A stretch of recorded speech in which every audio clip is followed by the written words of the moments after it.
नमो अरिहन्ताणं नमो सिद्धाणं नमो आयर्याणं नमो वज्रायाणं नमो लोये सौवसाहुणं मङ्गलं भगवान् वीरो मङ्गलं गौतमो गणी मङ्गलं कुन्दकुन्दार्यो जैनधर्मोऽस्तु मङ्गलम् सर्वमङ्गलमाङ्गल्यं सर्वकल्याणकारकं प्रधानं सर्वधर्माणां जैनं जयतु शासनं जैनं जयतु शासनं सर्वव्यापैकचिद्रूप स्वरूपाय परात्मने सोपलब्धिप्रसिद्धाय ज्ञानानन्दात्मने नमः।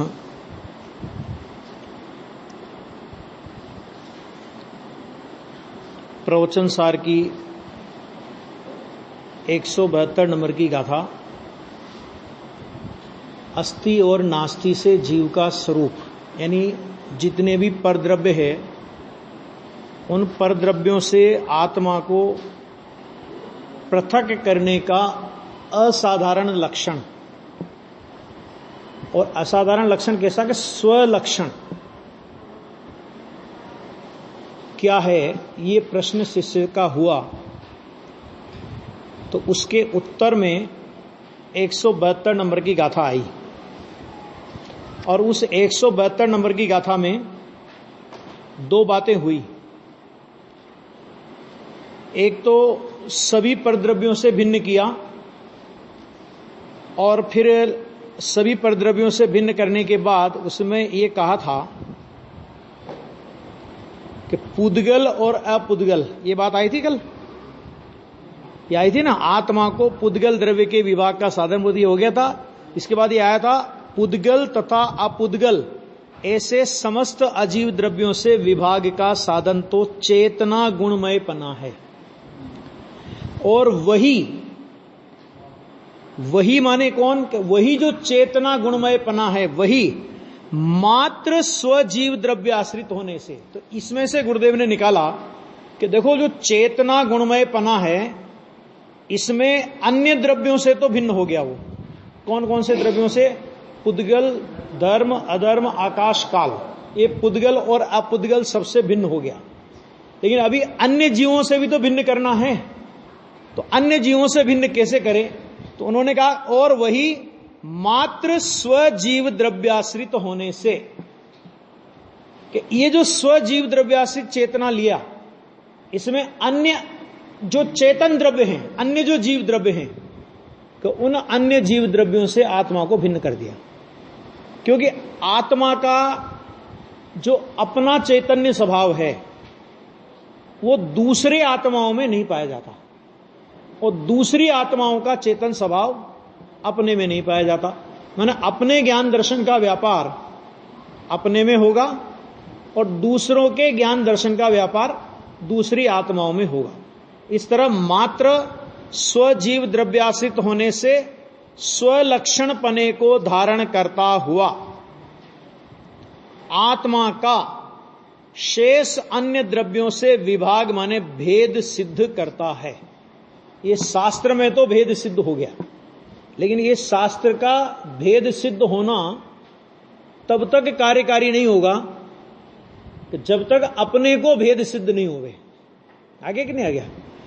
जिसे वो आया ना समय सार में, पहली नंबर की गाथा में उन्होंने कहा कि मैं अपनी आत्मा में और सबकी आत्माओं में सिद्धों की स्थापना करता हूं। तो आचार्य देव ने तो सिद्धों की स्थापना कर दी, उनकी आत्मा में भी कर दी और श्रोताओं की आत्मा में भी कर दी। ठीक, तो अब आचार्य देव की स्थापना की हुई हमारे काम आएगी कि नहीं आएगी? आचार्य देव ने स्थापना कर दी ना, तो वो स्थापना हमारे काम आएगी कि नहीं आएगी? कि जब तक हम अपनी आत्मा में सिद्धत्व की स्थापना नहीं करें, आचार्य देव ने कर दी, माने आचार्य देव ने ये बता दिया कि तू सिद्ध समान है, और हम नहीं माने तो पंचों की आज्ञा सिर माथे, लेकिन परनाला यहीं गिरेगा। तुम कितना ही आत्मा को शुद्ध बुद्ध कहते रहो, हम तो आत्मा को अशुद्ध ही मानेंगे। कितने ही आत्मा को परद्रव्य से भिन्न कहते रहो, हम तो आत्मा को शरीर आदि सहित ही मानेंगे तो कहते कि भाई उसका तो कोई इलाज ही नहीं। तो ये आत्मा का शेष अन्य द्रव्यों से, शेष अन्य द्रव्य में सभी आ गए, अब अनंत जीव आ गए, अनंत जीवों से भिन्न किया मात्र स्वजीव द्रव्याश्रित चेतना लक्षण से, और पुद्गल और अपुद्गल द्रव्यों से भिन्न किया चेतना लक्षण और अरस अरूप अगंध वगैरह जो बताया ना, ये भिन्न किया। तो ये भेद सिद्ध करता है। अब यहां अलिंग ग्राह्य करना है, वहां जो अलिंग ग्रहण कहा है वह बहुत से अर्थों की प्रतिपत्ति माने प्राप्ति यानी प्रतिपादन करने के लिए है। यानी जो अलिंग ग्रहण शब्द आया, तो ये अलिंग ग्रहण शब्द अनेक अर्थों की प्रतिपत्ति यानी अनेक अर्थों का प्रतिपादन करने के लिए आचार्य भगवान कहते हैं कि हमने अलिंग ग्रहण शब्द का प्रयोग किया है। देखो एक बहुत ही विचित्र बात है कि गुरुदेव श्री जो सुबह उठ करके 175 पॉइंटों का चिंतन करते थे, टोटल कितने 175 उनके चिंतन का विषय, सुबह उठते के साथ ही 5 बालयती तीर्थंकर का स्मरण, 1 से 16 गाथा प्राकृत अर्थ सहित समय सार की है ना, 47 नए, 47 शक्तियां अर्थ सहित, ऐसा नहीं खाली नाम, अर्थ सहित, अलिंग ग्रहण के 20 बोल अर्थ सहित, अव्यक्त के 6 बोल अर्थ सहित, श्रीमद जी के स्वद्रव्य परद्रव्य के जो 10 बोल हैं, ये सब वो जो चिंतन करते थे उसमें अलिंग ग्रहण, वो जितना तुझे भी टाइम लगता होगा, तो वो अलिंग ग्रहण के 20 बोल उनके सुबह और शाम दोनों समय चिंतन के विषय होते थे। सुबह उठते समय और रात्रि को सोते समय इन सबका वो चिंतन करके सोते थे। एक बात। दूसरे, जो 142 विशिष्ट प्रवचन किए गुरुदेव श्री ने, उन्होंने कभी ये नहीं कहा कि ये प्रवचन छपाना। 9000 प्रवचन उपलब्ध हैं अभी तक अपने को ना, लेकिन कभी नहीं कहा कि ये प्रवचन छपाना। लेकिन 142 प्रवचन ऐसे हैं कि जिनके लिए गुरुदेव श्री ने प्रवचन में बोला कि आप प्रवचनों छपा से, मतलब वो प्रवचन उन्होंने प्रकाशन करने के लिए ही किए थे, और वो अंत में सन 1978 में किए थे। वो इसलिए किए थे कि जो बात गंभीर और गहरी बात है, वो बात मेरे को कहने का भाव है। यद्यपि प्रवचनों में आ गई, लेकिन फिर भी विशेष रूप से उस बात की ओर ध्यान जावे, इसलिए वो प्रवचन किए। उसमें अलिंग ग्रहण पर गुरुदेव श्री ने 14 प्रवचन किए, 20 बोल और 14 घंटे के 14 प्रवचन। तो गंभीरता तो इतनी है, बाबू युगल जी बोलते थे इस बात को कि 47 शक्तियां, 47 नए और अलिंग ग्रहण आदि जो ये बोल है ना, कि इनका अर्थ निकालने की ताकत वो गुरुदेव के पास थी। सामान्य आदमी उसका अर्थ निकालने की कोशिश करे तो वो अर्थ नहीं निकाल सकता उतना गहरा। 47 शक्तियां माने 2 पेज है मुश्किल से समय सार के। कितने पेज हैं? 2 पेज में समय सार में 47 शक्तियों का वर्णन कर दिया, और उस पर प्रवचन है 600 पेज के। अब सोचो कि एक एक शक्ति में से कितना कितना निकाला है ना। ये है यहां पे। तो अभी अपना जो ये अलिंग ग्रहण का जो ये चलता है, इसमें अपन गुरुदेव श्री के जो सबसे प्राचीन प्रवचन है, क्योंकि नए प्रवचन तो बहुत विस्तार से भी है, तो अभी अपन जो सबसे प्राचीन प्रवचन है संक्षिप्त में है, तो उसके आधार पर वो चर्चा अपन यहां पर चर्चित करेंगे। अभी अपन पहला और दूसरा बोल मूल ग्रंथ में से पढ़ते हैं, फिर उस पर गुरुदेव श्री का व्याख्यान अपन देखते हैं। नंबर 1, ग्राहक। ग्राहक का मतलब होता है यहां पे गायक। पेज नंबर बोलता हूं भैया, निकल गई किताब? किताब निकल गई ना? हाँ ठीक है, मैं पेज बोल देता हूं। नहीं इसका नहीं है, अलिंग ग्रहण की किताब की बात है। इसमें आप 5 नंबर का प्रवचन पेज निकालो, दूसरा प्रवचन 5 नंबर का पेज निकाल लो। ठीक, अभी उसको मैं बाद में लेता हूं, ये पहले बोल पढ़ता हूं 2 इसमें से, मूल ग्रंथ में से बोल। ग्राहक। ग्राहक का मतलब होता है गायक। यहां ग्राहक का मतलब क्या? गायक, दुकान का ग्राहक नहीं। गायक ग्राहक मैंने ग्रहण करने वाला, यानी जानने वाला, यानी ज्ञायक। जिसके मैंने किसके, उस ग्राहक के, उस ज्ञायक के लिंगों के द्वारा। ये लिंगों शब्द में से बहुत सारे अर्थ निकलेंगे। यहां लिंग शब्द का अर्थ इंद्रियां लिया, आगे और अर्थ अलग अलग अर्थ आएंगे कि लिंगों के द्वारा अर्थात इंद्रियों के द्वारा ग्रहण यानी जानना नहीं होता। किसके नहीं होता इंद्रियों के द्वारा जानना? तो उन्होंने कहा कि ज्ञायक के यानी आत्मा के इंद्रियों के द्वारा जानना नहीं होता, वह अलिंग ग्रहण है। इसका नाम है अलिंग ग्रहण का पहला अर्थ। इस प्रकार आत्मा अतीन्द्रिय ज्ञानमय है, इस अर्थ की प्राप्ति होती है। पहले बोल में किसको उड़ाया? बोलो कि पहले बोल में इंद्रियों से ज्ञान होता है आत्मा को, यहां से उड़ा दिया कि इंद्रियों से आत्मा को जानना नहीं होता, माने इंद्रियों से आत्मा जानता नहीं। और दूसरे बोल में लिया कि इंद्रियों से आत्मा जानने में नहीं आता। देखो दूसरा बोल भी पढ़ लेते हैं अपन। ग्राह्य माने ज्ञेय, ग्राह्य का अर्थ क्या है यहां पे? ज्ञेय, जिसका लिंगों के द्वारा अर्थात इंद्रियों के द्वारा ग्रहण माने जानना नहीं होता। माने आत्मा क्या है? आत्मा ज्ञेय है, आत्मा ज्ञायक भी है। आत्मा देखो दो चीजें, आत्मा ज्ञायक भी है, तो वो ज्ञायक कैसा कि जिसको इंद्रियों के द्वारा जानना नहीं होता, एक बात। और आत्मा ज्ञेय भी है।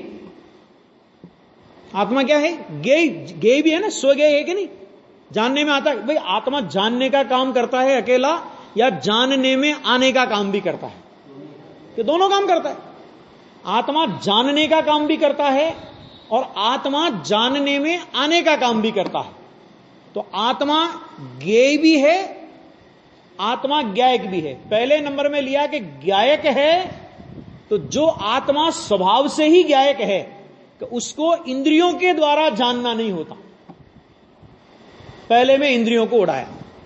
और दूसरे बोल में कहा कि ग्राह्य माने ज्ञेय, जिसका लिंगों के द्वारा अर्थात इंद्रियों के द्वारा ग्रहण यानी जानना नहीं होता। अभी इसमें बहुत गंभीरता है और गुरुदेव श्री के प्रवचनों के आधार पे हम उस गंभीरता का रसास्वादन करेंगे। जानना नहीं होता वह अलिंग ग्रहण है। इंद्रियों के द्वारा जानना नहीं होता वह अलिंग ग्रहण है।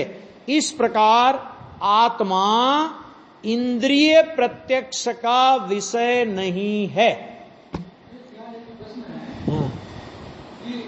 आपने कहा कि आत्मा इंद्रिय के द्वारा जानना नहीं होता, तो आत्मा को जानने के लिए मतलब संज्ञ पंचेंद्रिय की होना जरूरी है। मतलब इंद्रियों और मन होगा तो आत्मा जानने में आएगी, इंद्रियों और मन होगा तो आत्मा जानने में। देखो ऐसा है, वहां भी इंद्रियां और मन की शर्त होने पर भी इंद्रियों और मन का लक्ष्य छोड़े बिना आत्मा जानने में नहीं आता। आगे समझ में? तो इंद्रियों से मन से कहां जानने में आया?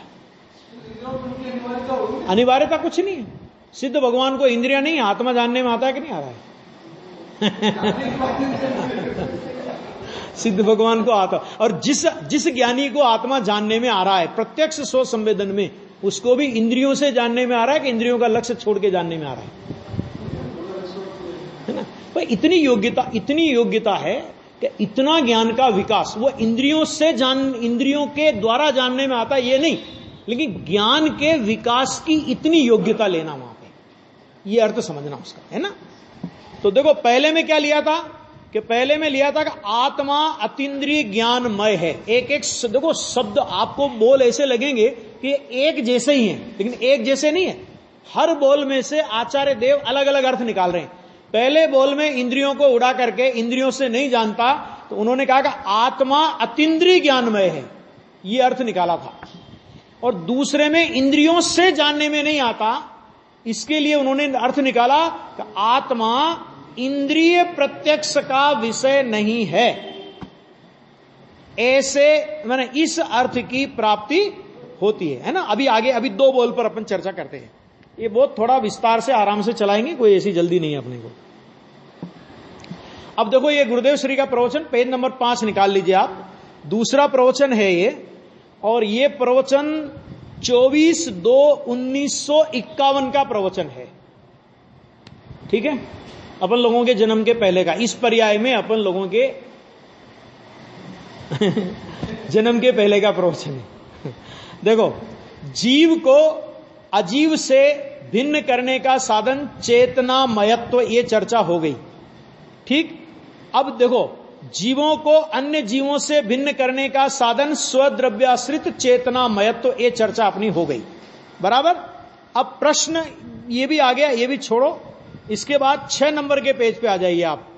तो अलिंग ग्रहण का अर्थ क्या है? एक शब्द अलिंग ग्रहण का अर्थ, ये शब्द आया, मिला 6 नंबर पेज पे, मिल गया ना ऊपर। देखो, अलिंग ग्राह्य इति वक्तव्ये यद लिंग ग्रहण मित्युक्तम तद बहुतार्थ प्रतिपादयते तथा ही, जहां अलिंग ग्राह्य कहना है, अलिंग ग्राह्य कहना है वास्तव में तो, लेकिन फिर भी आचार्य क्या कह रहे हैं कि वहां जो अलिंग ग्रहण कहा है वह बहुत से अर्थों की प्रतिपत्ति, प्राप्ति, प्रतिपादन करने के लिए है, और वह इस प्रकार है।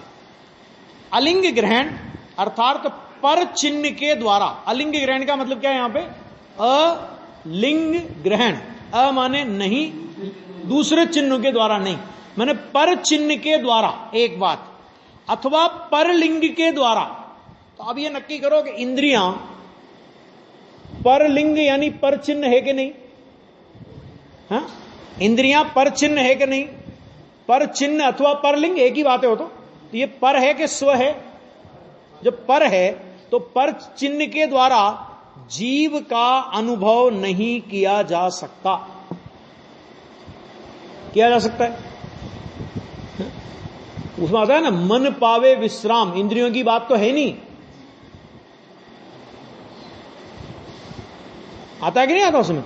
मन पावे विश्राम, रस स्वादत, वस्तु विचारत ध्यावते, वस्तु विचारत ध्यावते, मन पावे विश्राम, रस स्वादत सुख उपजे, अनुभव या को नाम। समझ में आया कि नहीं आया? अरे मन का प्रवेश नहीं है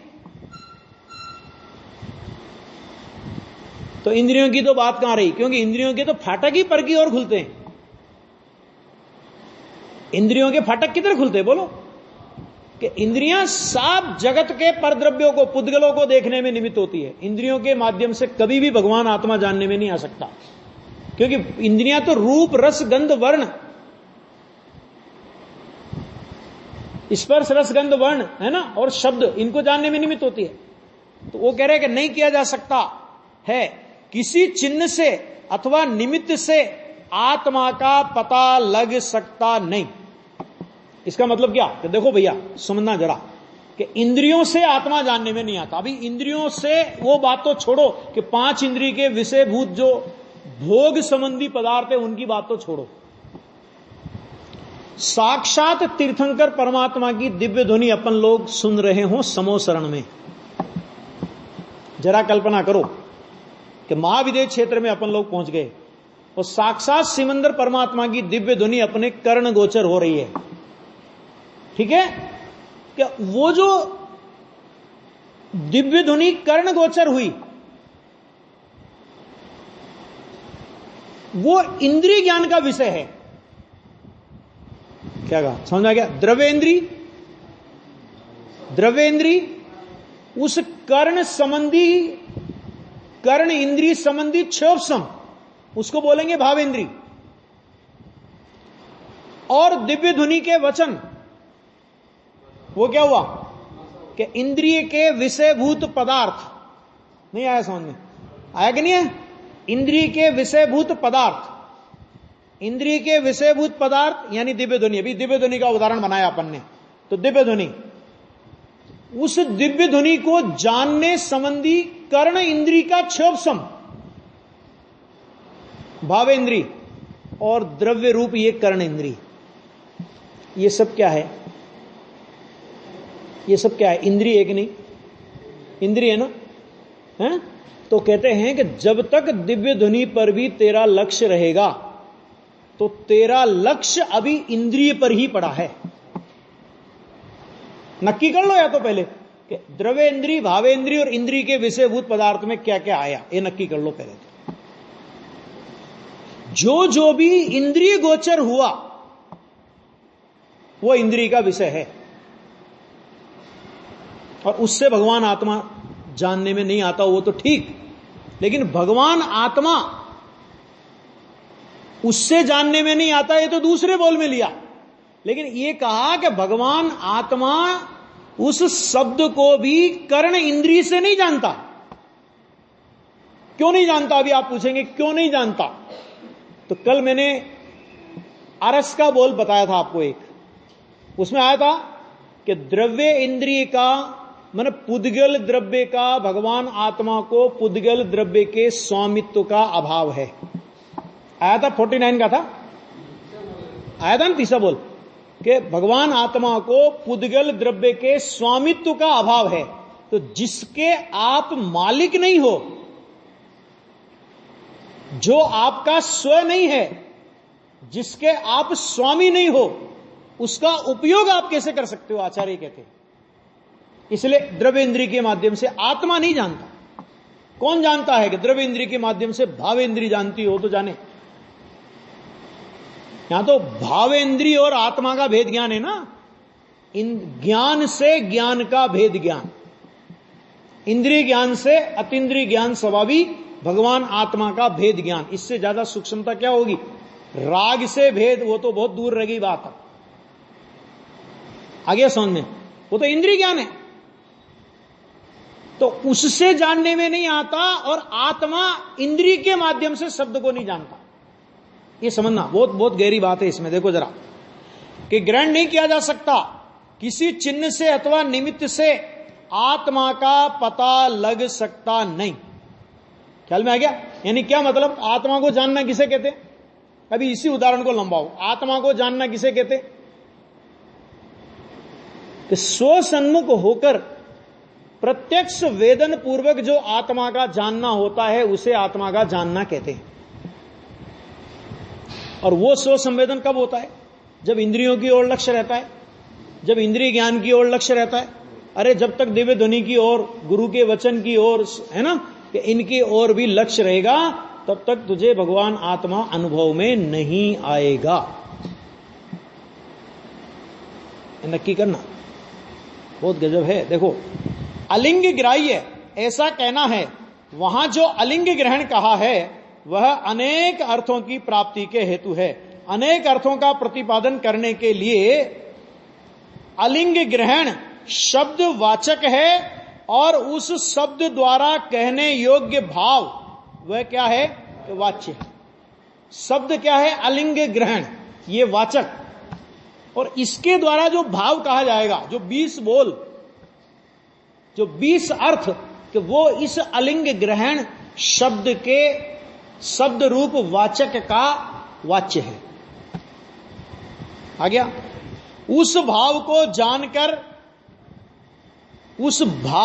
जानकर आत्मा को लिंग से, मैंने जो भी चिन्ह यहां पे बताए जाएंगे उन सब से भिन्न करना और निर्णय करना, इसका नाम है धर्म। आत्मा के निर्णय के बिना धर्म की कल्पना भी मत करना। आ गया समझ में? अब देखो पहला बोल अब लेते हैं यहां पे। पहला बोल, ये पहला बोल अभी अपन ने पढ़ा ना, अतीन्द्रिय ज्ञान में इस अर्थ की प्राप्ति होती है। अब देखो यहां से, तो आत्मा इंद्रिय द्वारा नहीं जानता है, हेडिंग है। आ गया? मिल गया हेडिंग? आत्मा इंद्रिय द्वारा नहीं जानता। तो किसे नहीं जानता? उसको कहते देखो कि आत्मा स्व को तो जानता ही नहीं। इसमें तो सब हां भरेंगे, कोई तकलीफ नहीं किसी को। लेकिन फिर क्या कह रहे हैं? तथा पर को, स्व और पर को इंद्रियों से नहीं जानता है। आत्मा नहीं जानता है। आ गया? आत्मा नहीं जानता। जब तक भावेंद्री और आत्मा की भिन्नता ख्याल में नहीं आएगी तब तक आत्मा नहीं जानता, ये बात समझ में नहीं आएगी। अपने को तो प्रत्यक्ष दिखता है। क्या बात कर रहे हो? अभी हम सुन रहे हैं, अरे आत्मा इंद्रियों के द्वारा नहीं जानता, ये ज्ञान भी हमें ये सुनकर के हुआ है। नहीं आया समझ, नहीं आया। तो आत्मा इंद्रियों के द्वारा नहीं जानता, तो ये शब्द सुनकर के ही तो हमें इस बात का ज्ञान हुआ कि आत्मा इंद्रियों के द्वारा नहीं जानता। कि भाई साहब, ये ज्ञान नहीं है, ये ज्ञेय है। द्रव्येंद्री, भावेंद्री और इंद्रिय के विषयभूत पदार्थ ये ज्ञान के भेद नहीं हैं, ये ज्ञेय के भेद हैं। मोह राजा ने इंद्रिय ज्ञान का नाम ज्ञान रखा है। सच में वो ज्ञान नहीं है, ज्ञेय है।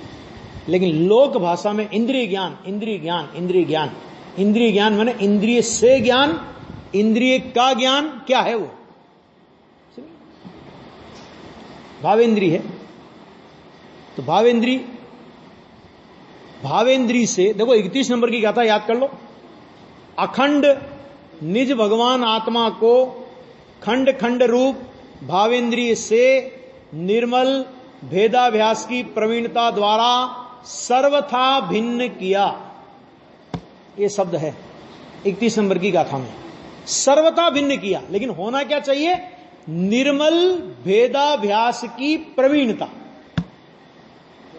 कि भेदाभ्यास की प्रवीणता के बिना यह समझ में नहीं आएगा, क्योंकि इंद्रिय ज्ञान में ज्ञान होने का भ्रम अनादि से हम पाले हुए हैं। इंद्रिय ज्ञान से ज्ञान होने का भ्रम पाले हुए हैं। अगर इंद्रिय ज्ञान होता तो फिर सिद्धों को तो अज्ञान सिद्ध होगा।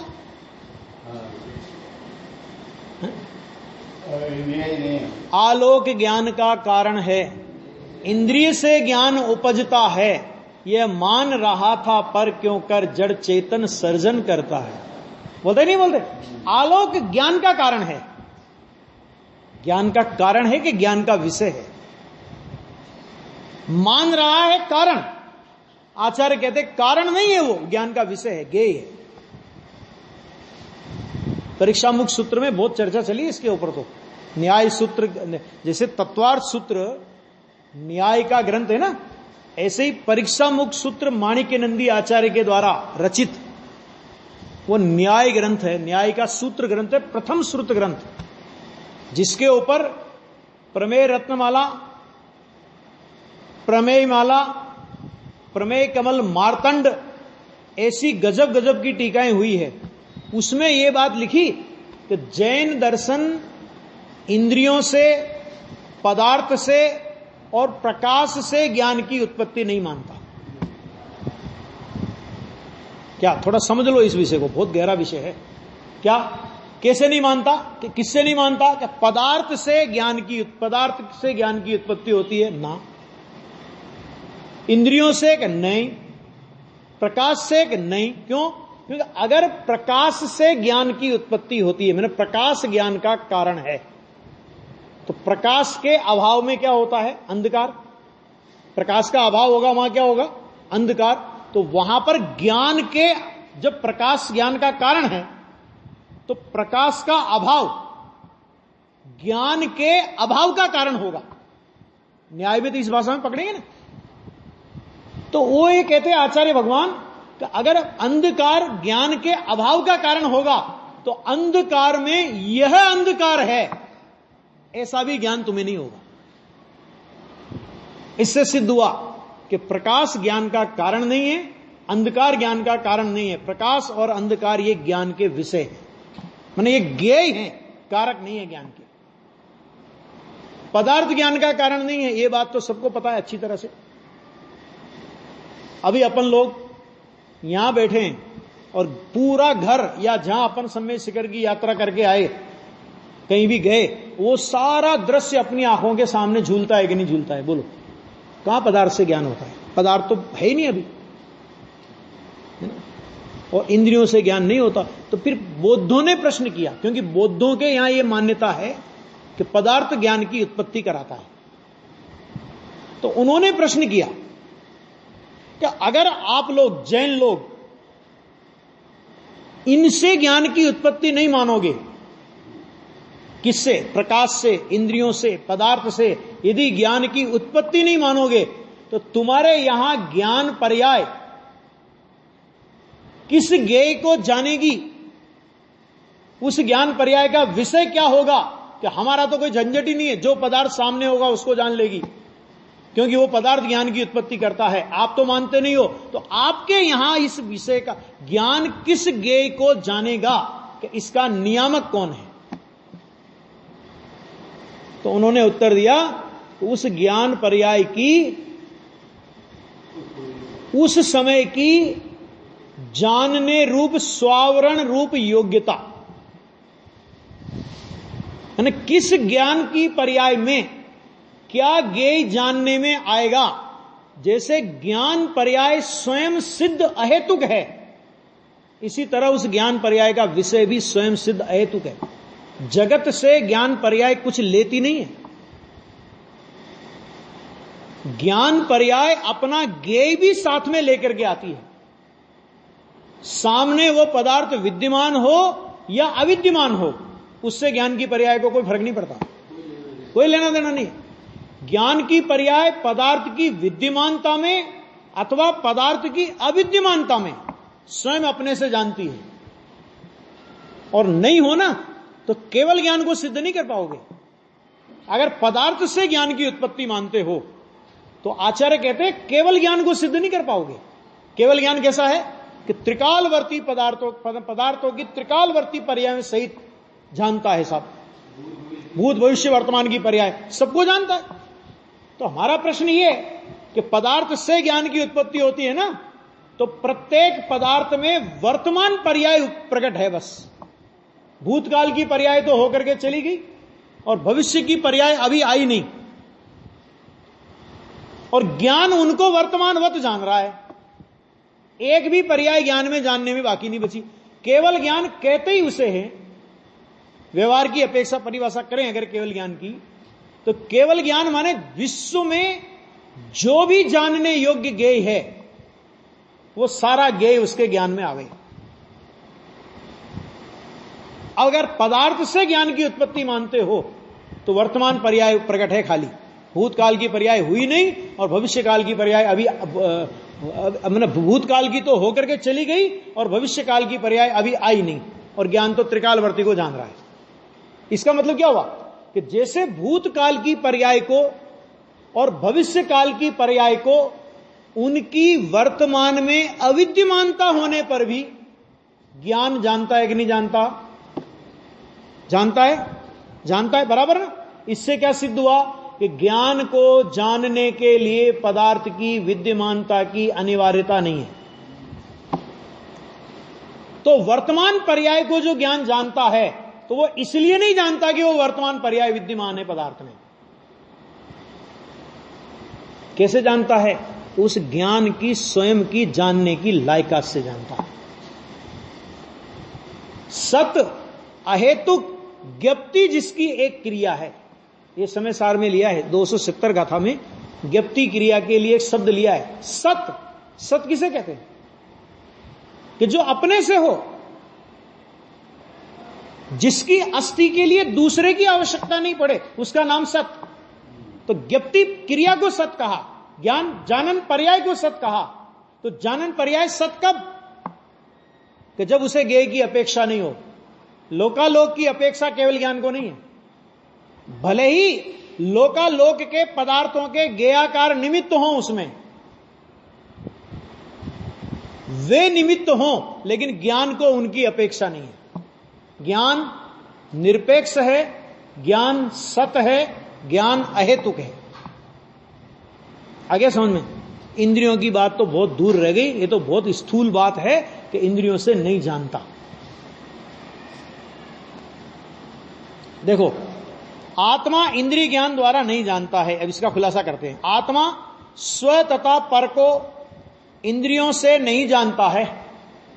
स्व पर दोनों ज्ञेय है, ज्ञेय दोनों है, स्व भी ज्ञेय है और पर भी ज्ञेय है। और ज्ञान का स्वभाव, अभी देखो इधर ज्ञान का स्वभाव लो कि ज्ञान का स्वभाव स्व पर प्रकाशक है।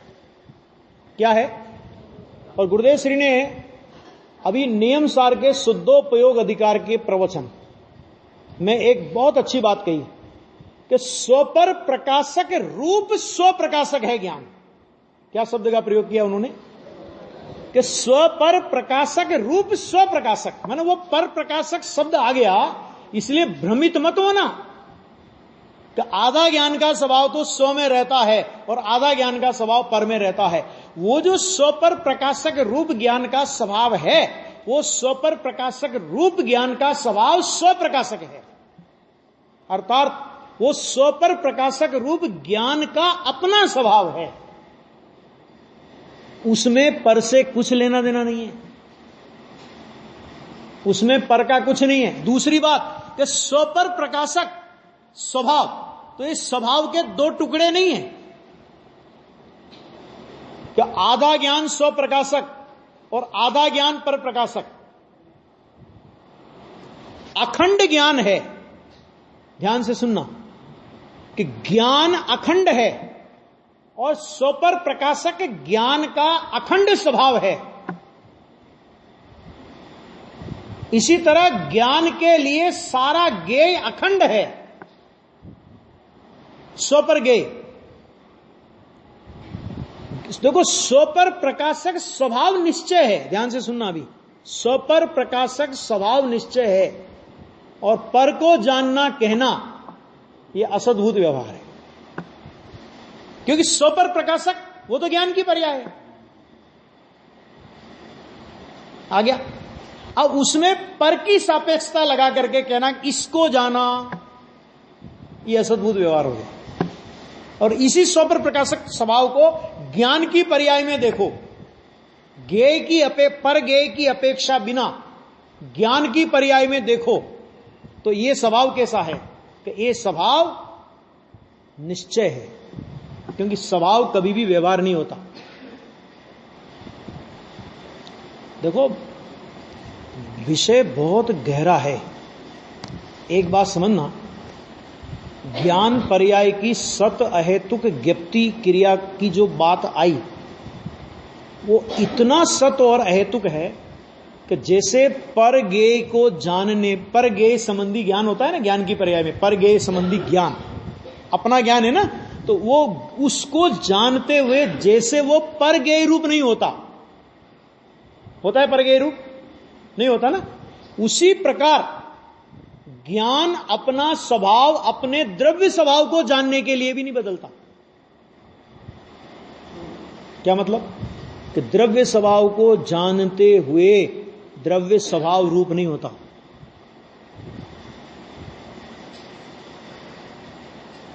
ज्ञान ज्ञान रहता है, द्रव्य स्वभाव, क्योंकि ज्ञान उस द्रव्य की पर्याय है इसलिए द्रव्य से अभिन्न है, और पर की पर्याय नहीं है इसलिए पर से भिन्न है।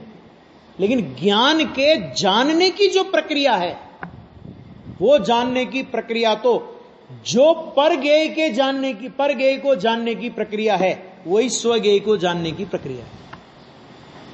माने ज्ञान कभी पर ज्ञेय रूप भी नहीं होता और ज्ञान कभी स्वज्ञेय रूप माने द्रव्य रूप भी नहीं होता, ज्ञान ज्ञान रूप रहता है। ये गुरुदेव श्री के प्रवचन में 50 नंबर का कलश है, समय सार का कलश है ना, कलश नंबर 50। ज्ञानी तो अपनी और पर की परिणति को जानता हुआ प्रवर्तता है। समझ में आ गया?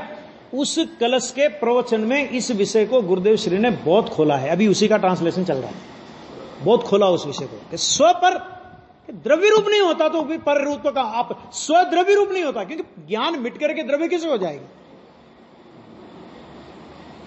ज्ञान तो ज्ञान है, परिणाम है तो पर्याय। तो जब वो अपना स्वरूप अपने द्रव्य के लिए नहीं बदलता तो पर के लिए बदलेगा? आ गया?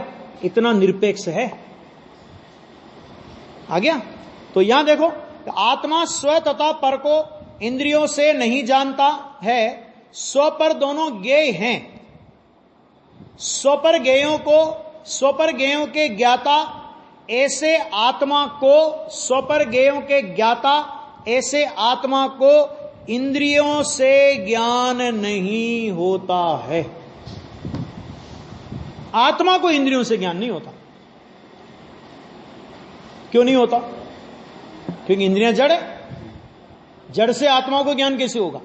जड़, अरे इंद्रियों में ज्ञान है क्या? अच्छा, अभी दूसरा न्याय लो कि इंद्रियों से ज्ञान होता है, चलो ठीक है, तो इंद्रियों में ज्ञान है, इंद्रियों में ज्ञान है, तो जो इंद्रियों में ही ज्ञान नहीं है, जिसमें खुद में ही ज्ञान नहीं है, उससे तुम्हें हमें ज्ञान हो, ये बात कहां से लाए?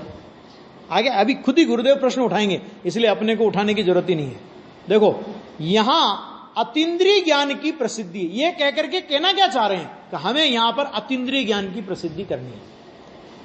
तो अतीन्द्रिय ज्ञान की प्रसिद्धि का मतलब क्या? कि अतीन्द्रिय ज्ञान ही वास्तव में ज्ञान है, इंद्रिय ज्ञान वास्तव में ज्ञान ही नहीं है, ये प्रसिद्धि करनी है। आ गया? देखो अब यह देखना, अब देखो कितनी कितनी हमारी गलतियां चलती है, उसकी ओर गुरुदेव श्री ध्यान आकृष्ट कर रहे हैं। चाबी देने से घड़ी चलती है। पुराने जमाने में भरते थे ना चाबी, एक बार तो भरनी पड़ती थी 24 घंटे में, है ना? अब तो सेल वाली आ गई, ऑटोमेटिक आ गई, भरते थे ना पहले। तो चाबी देने से घड़ी चलती है, चाबी लगाने से, देने से मतलब चाबी लगाने से, भरने से घड़ी चलती है। आत्मा है तो शरीर चलता है, आत्मा नहीं हो तो चलेगा अपने आप। तर्क कैसे? देखो ये अभी मैं खाने चर्चा का 2-3 बार जिक्र किया, तो उस खाने चर्चा में यही हुआ कि जैसे मैंने पहले 3 दौर हुए ना, तो पहले दौर में अपर पक्ष के लोगों ने अपने से प्रश्न किया, तो वो प्रश्न होता था 4-6 लाइन का। उसके बाद पंडित फूलचंद जी साहब ने उस प्रश्न का जवाब दिया। अब फिर उस पंडित जी के प्रश्न पर जो उन्होंने उसका उत्तर दिया था, उस प्रश्न का उत्तर उन लोगों ने दिया। तो जब आप उस प्रश्न के उन लोगों के उत्तर को पढ़ोगे तो ऐसा लगेगा कि बात तो बिल्कुल सही कह रहे हैं, ये भी आगम प्रमाण दे रहे हैं। और फिर जब फूलचंद जी साहब ने उसका वापस स्पष्टीकरण किया तो लगेगा कि कुछ भी दम नहीं था। ऐसे 3-3 राउंड हुए। तो ऐसी तरह की ये हमारी सारी शंकाएं ये चलती ना, आत्मा है तो शरीर चलता है।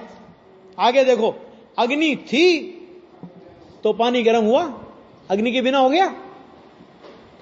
पेट्रोल था तो मोटर चली बिना पेट्रोल के। हाँ? स्त्री थी तो रोटी बनी, हाथ था तो लकड़ी ऊंची हुई, हाथ था तो लकड़ी ऊंची हुई। इस प्रकार प्रत्यक्ष इंद्रियों से दिखाई देता है। ये प्रश्न है कि क्या बात करते हो, इंद्रियों से ज्ञान नहीं होता, इंद्रियों से ज्ञान नहीं होता। ये सब हम प्रत्यक्ष देखते हैं ना, इंद्रियों से, ऐसा इंद्रियों से दिखाई देता है, हमें नहीं दिखता ये सब। अरे टाइम हो गया ज्यादा। अज्ञानी इस प्रकार तर्क करता है, अब उसका उत्तर क्या है वो अपने आगे चलेगा।